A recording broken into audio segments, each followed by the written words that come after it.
Hello, everyone. Welcome to Conversations with Sekani, a podcast for people in their 20s who are trying to figure out life and not get lost along the way. Today's guest is Noreen Noble, a self trust coach, speaker, and author who helps women reconnect with themselves and build lives rooted in confidence, clarity, and joy. After decades spending more than after spending more than 2 decades in corporate America, Noreen realized that while she was helping companies grow, her true passion was helping people thrive. Through a deeply personal journey shaped by loss, cancer, faith, and self discovery, she found the biggest and the greatest transformation, right? When we stop looking outside ourselves for validation and start trusting the wisdom within. Noreen, welcome to Conversations with Sekani. It's a pleasure to have you on.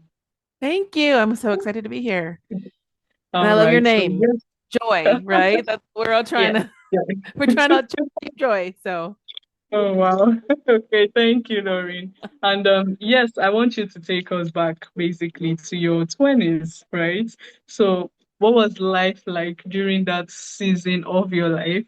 And what were the dreams you were pursuing then? in my 20s, Yes. I got married when I was 25. And so, my life, I was climbing the corporate ladder. I was going to be this great CMO, chief marketing officer, some big company. I got married. Then I kind of got pregnant really fast. So I was like, oh, there's a kid on the way. So I ended up having three kids. I still climbed the corporate ladder and I was holding it all together, right? Still showing up, doing everything at making sure that my dots were dotted and my I's were dotted, my T's were crossed, and everything was deliverable. I kept winning awards at work and just climbing this ladder. And my husband actually, so graceful, he ended up being a stay-at-home father.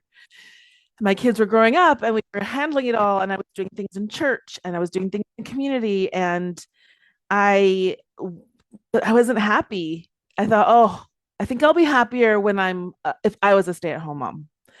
So when my kids started entering high school, as wonderful as a father my husband is, he's not the best mother. So we decided to swap places, and I decided to stay home and for him to go to work, except that he didn't make as much as I did, so I still had to have a side hustle. So I became a real estate agent, and then I was like, no, but this is the because I'm now a stay-at-home mom. So I volunteered at every classroom. I became the team mom for all their soccer teams. I volunteered on the parent teacher organization. I was doing the same in corporate America, but at home. And I thought that was it. But then I was still not happy. And it was about that time that I found life coaching. And I realized that I had been outsourcing my joy and my happiness to circumstances around me instead of taking control of what I wanted, and building the life I wanted to live, not building the life I thought I should live. All right. So yes, Noreen, I want to say thank you for sharing your story with us, right? And at least now I know that we don't all have to have it all figured out in our 20s, right? Because it's In now fact, I I'm know it's sorry, not no hard. one really should, because you have to have that part of the story I left off because I wasn't sure. I just didn't want to the whole time. But um, when I started life coaching, I started training to be this. So I was now, I was a really good real estate agent, but then I started life coaching and I started realizing that I needed to like harness my mind. And it was like what my thoughts were actually determining my results. And I was building my practice, and then I got diagnosed with cancer. And this was all happening. My mother passed away, and then my father passed away 5 years later. And I was holding all of this. And I thought, oh, I'm healed. I'm healed because now I'm a mindset coach. And then I got cancer, and I was like, what the heck? Luckily, I had that training because it really did keep my mind in a place where it was like, and it wasn't just like positive, positive. I'm not a person. All I do is think positive, being like, my mind can go a lot of different directions right now, but I'm going to choose to think this way. I'm going to choose to have faith in God, in the medical community, and all those things. I'm choosing that. And that just made my life with cancer through the chemotherapy, radiation, the baldness, which I actually look pretty good as a bald person, but it's okay. Well, it was really, really helpful. But in that chemotherapy chair, when I was pumping in my body, and the desk was like, well, if you go to the bathroom, make sure you flush twice because we don't want all your toxic urine to like float in the air for the next person. And I was like, what? I realized, oh, I need to make peace with my body because I had been a larger girl my whole life, and I never ran fast enough. I was never skinny enough for my mind, you know. And but yet here I was pumping poison through my body, trying to help it. And it was waking up every day. It was my heart was beating, my lungs were breathing, my blood was pumping, and it was serving me even though I never loved it. So that's when I found somatic coaching, where it's body based, where you listen to, and that mindset and somatics was like, woo, it was so good because that really showed me that I am in control of my life and I really can make those choices and I don't have to listen to a bunch of things. There's so much wisdom in our own bodies if we just take the moment to like love it, listen to it, trust your intuition. And that I wish I knew when I was in the 20s, but honestly, I don't think I could have because you have to have life experience to trust yourself, right? Right. Wow. So, okay. So when you say you have to have life experience, just grateful that, I get to learn from you, right? You have the lived experiences already. And yeah, I was gonna say I'm really sorry for, the diagnosis. And I'm curious, right? I hope you're okay now. How are you doing now? All good. My hair's long. You look beautiful, by Months. the way. So yes, thank you, Noreen. Right. So you mentioned somatic Uh-huh. coaching, right? Uh-huh. Which I think is somatic healing. So what does Mhm. that actually mean? It means that we try to get out of our minds and into our bodies. And a really quick practice, if you really wanted to try it really quick, is you know how sometimes when your mind's racing and you have like all these things that are going and you're going, and then you really are kind of overwhelmed. The quickest way I can tell someone to get back to their center is through a deep breath or a couple of them. Inhale through your nose and then your exhale longer than your inhale. And what that does, it tells your nervous system that you're safe. Because guess what you're not doing if you're being chased by tigers? You're not sitting there. So you're telling your body that you're safe. Think things through, and when you build a relationship with yourself, you start to have trust with yourself. You're like, okay, I can do this. Let us figure this out. Let's take it one bit at a time. And the overwhelm a little bit dissipates. It also means sitting in meditation or sound, or one of my favorites, movement, and not running because I'm not a runner, but dancing. Dancing in a way where your body is just moving how it wants to, not while you're watching some choreography or you think you have to perform. It's just moving to the rhythm and letting your body express itself and release energy the way it wants to. There's also touch with it could be like either when you hug somebody and you're just like, oh, I just yummy. That's because there's a somatic reset and your body's feeling their touch. There's actually nerves in your arms and in your legs where there's hair and stuff that actually when they're being touched, it calms your body. And so all these are somatic things, but we live most of our lives in our brain. We should do this, we should do this, we should do this, and never take time to let our body or release energy by movement or being washed over with sound or still there's healing practices in doing those things and it's guided through your inner child. You can heal lots of things. So Wow. kind of the basis of Oh, right. Wow. Oh, okay. So yes, thank you, Noreen. And like you said, the quickest way to practice it, right, is breathing in, right? You take a deep breath. And I think there's this one I was told. I think 4-4-4. I don't know, Yeah, breathing, that's exhale, a inhale, box. Yeah. a box breathing. Yeah. Right. Any Okay. conscious breath is actually going to help you, because breathing is the only thing. You can't breathe in the past, and you can't breathe in the future. You can only breathe in the present. So what it Okay. does is it brings you to this moment right now. So when you listen to it, think about it, breathe in this moment. Anxiety is caused by things that we're stressing about in the future. Depression is caused by things that we're stressing about in the past. So when you can be present, you can kind of slip out of those two things. And so it's really, really helpful. And some people who are mindset coaches, or some people who are somatic coaches, I like to bring it together. I also am trained in Reiki, so I like to bring in the energy I can, all the good stuff, make a nice cocktail of thing, because everybody's different and everybody has a different formula for how they can settle in. But if there's one thing I can say, is having a good relationship with yourself. And if you believe in a higher power, the relationship with the creator really does there's for all the things. Oh, okay. Wow. So yes, and I just learned something now, right? And it's true, by the way. I never really thought of it that way. So depression is the past, right? And then anxiety is, thinking about the future. Wow. Okay. And now I know what to tell my next guest, by the way. Okay. Yeah. And So, I mean, obviously there's clinical things, right? There's mm, clinical. I'm not a therapist or a psychiatrist. That's the formula for most functioning adults. There's definitely clinical mm, things that if it's too debilitating both ways, that you need to see a health professional for. So mm. Okay. All right. So yes, thank you, Noreen, for that beautiful insights, by the way. Right. So another thing is, you combine neuroscience, somatic coaching, thought work, creativity, and energy practices in your coaching. So how Mhm. do these different approach work together to, help people heal? Well, like I said, everybody's different. So sometimes breathing works for somebody, dance works for others, drawing and watercolor works for other people, right?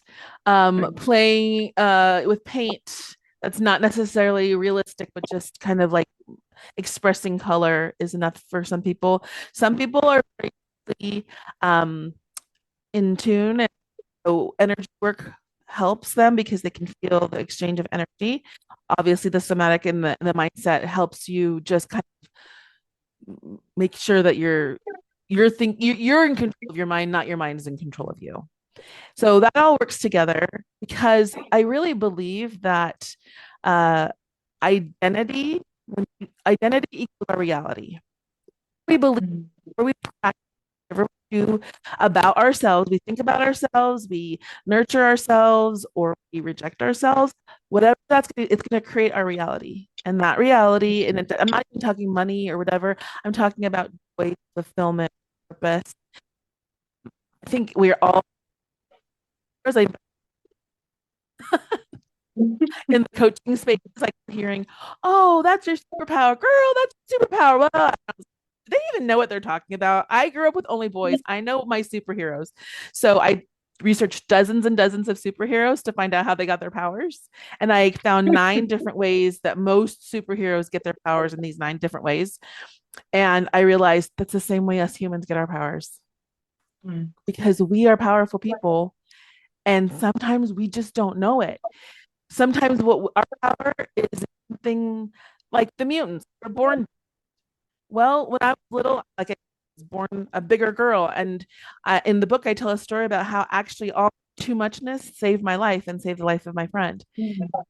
We sometimes are like, you know, yeah, I don't.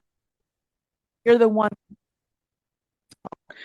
when like maybe you're the person that all you call, and you don't see that as a superpower, but it is, because Mm. you're being a superhero to those people who need comfort, who need space.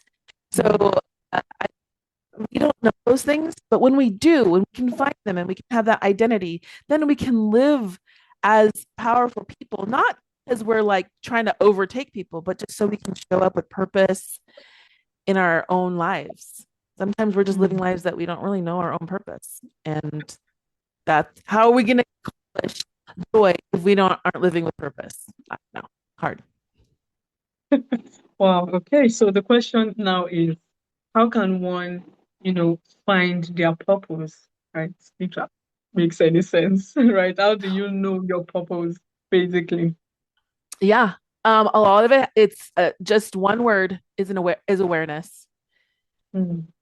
We have to be aware, and there's so many ways that we can be aware. And again, it's your purpose, so you've got to figure out how you want to find it, and you're your own person. Mm. Some people find it in religion, some people find it in meditation, some people find it in helping each other, some people find it in relaying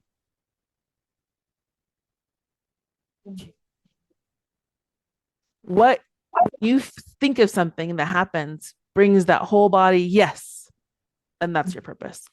But you have to be aware that you want to live that, to make the choice. It's not something that once you find it, you're like, yeah, I'm living that the whole time. No, it's a daily choice that say, okay, don't want to talk to this woman on the podcast, but you know what is my purpose to share messages, so I'm going to show up, right? So it's awareness and consistent and compassion, yourself and others.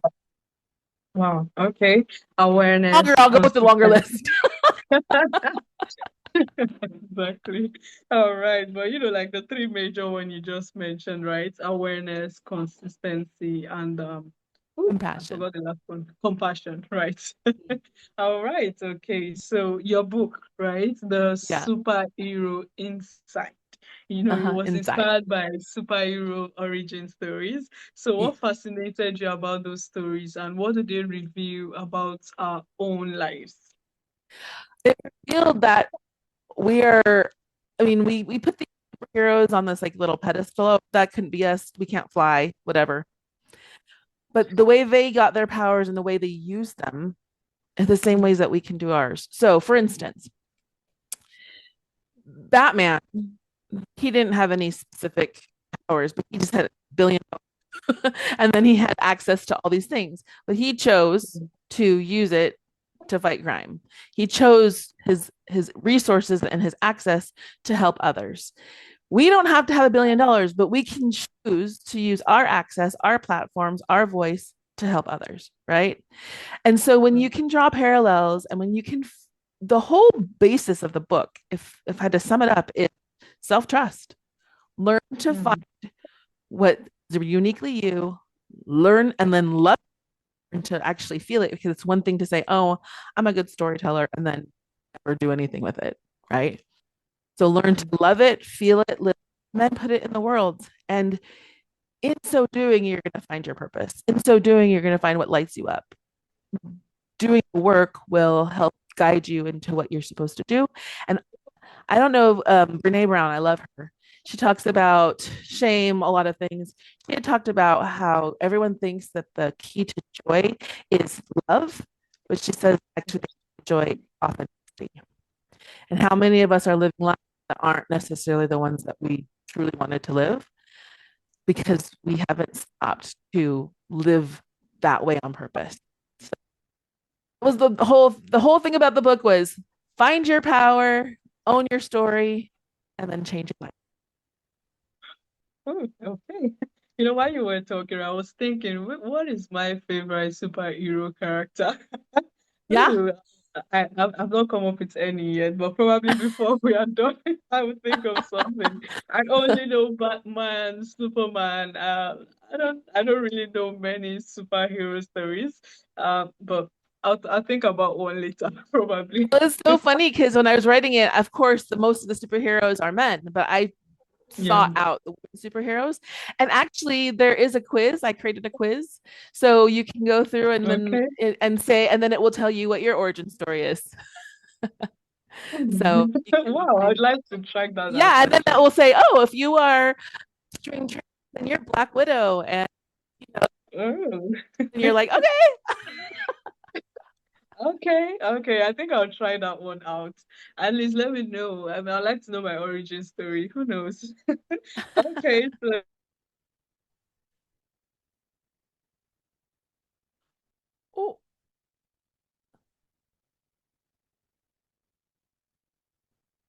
talk?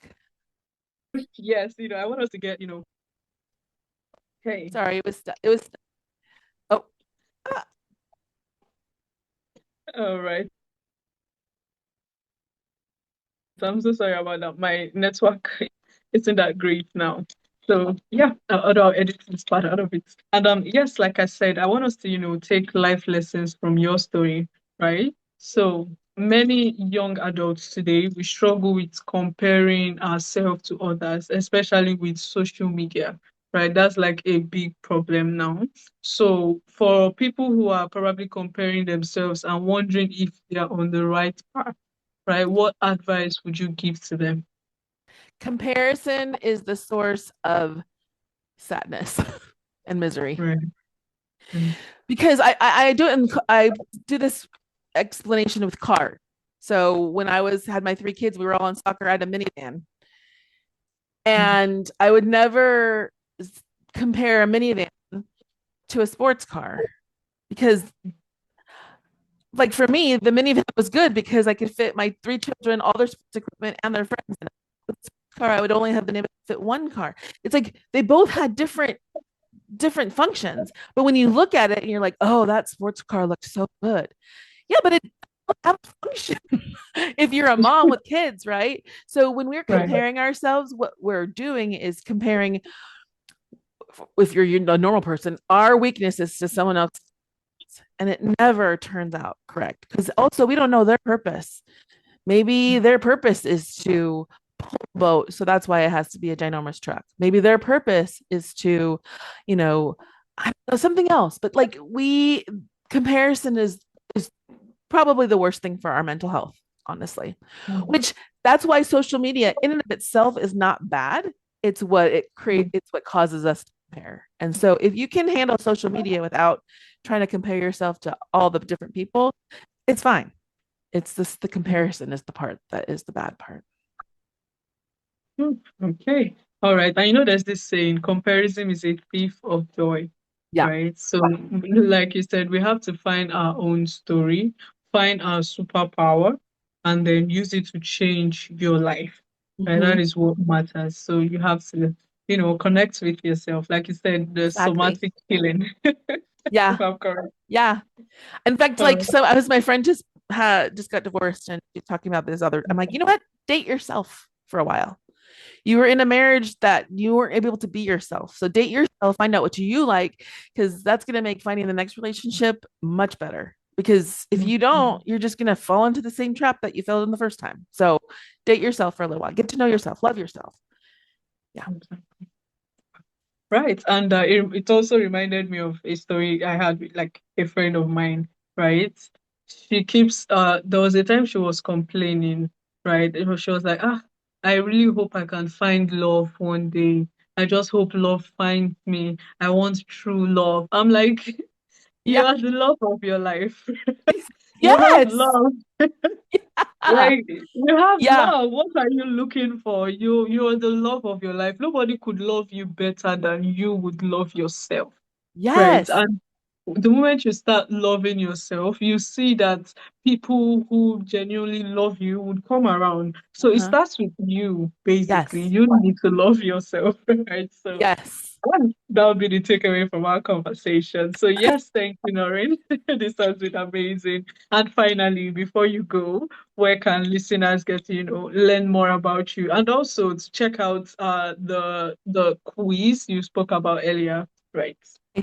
At my website, noreennoble.com, NOREENOBLE.com. There's going to be about my practice, there'll be about the book, and there'll be a link to the quiz.